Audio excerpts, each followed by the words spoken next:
Hi, I'm Kirsten from collaborationschool.com, and I am sharing some thoughts about what leaders, managers, supervisors can take from the work of a mediator. Anyone who has heard me speak or has taken any sort of training from me or has read anything I've written probably is quite familiar with my focus on good relationships.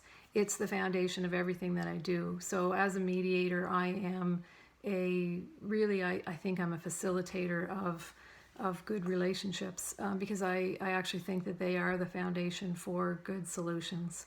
I don't believe you can actually get the best solutions unless you have good relationships. And by that, I don't mean that everybody in the workplace has to be best buds, but in fact, there are tons of research out there that says, in fact, when people have friends at work, when they feel friendly with people that they work with, they do a better job, they feel more engaged, they're more loyal to the workplace, they're more productive, they're more effective. So, even though it might not be my goal in mediation to have people be best friends at the end of it, honestly, if you can cultivate friendships within the workplace, you're going to have a more effective team. Period. The research bears that out. So, a lot of the times I get called in to mediate when relationships have completely broken down, where people are at the point of villainizing each other, and it's so much harder to do the work than to get people back on track because it's really spun into this place where people have really dug into their positions and their assumptions about each other's motivations, and it's very difficult to move people out of that. I'm not saying it's impossible, I do it all the time, but it takes a lot of work.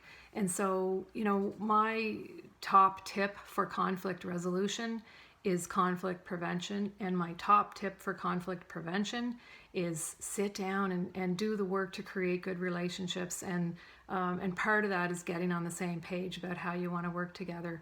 But anything that you can do to build good relationships, whether it's providing opportunity for people to share perspectives, to listen and be heard, or even to go out and do something as a team together, like participate in some sort of charity event, or not just do something together as a team. Any of those things are great and so important for building the kind of relationship that increases productivity, efficiency, feelings of connection. All of those things are going to lead to the best results. And so as a leader, spending time, making time for that kind of work is really important. And I know so many workplaces that contract me to either do mediation or training or whatever.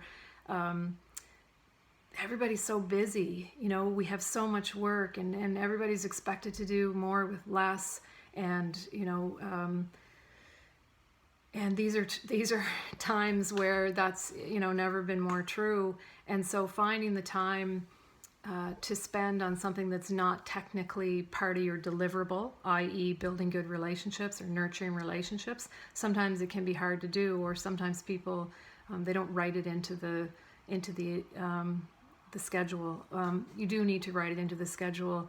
You need to really pay attention to that stuff, because it really is what keeps the motor running smoothly. And so finding a way to make sure people feel heard, people feel valued and appreciated, that people are feeling included and connected, those are the things that are really the foundation for the most effective teams. So it absolutely is my top tip for preventing the kinds of situations that you might have to call somebody like me in to come and mediate.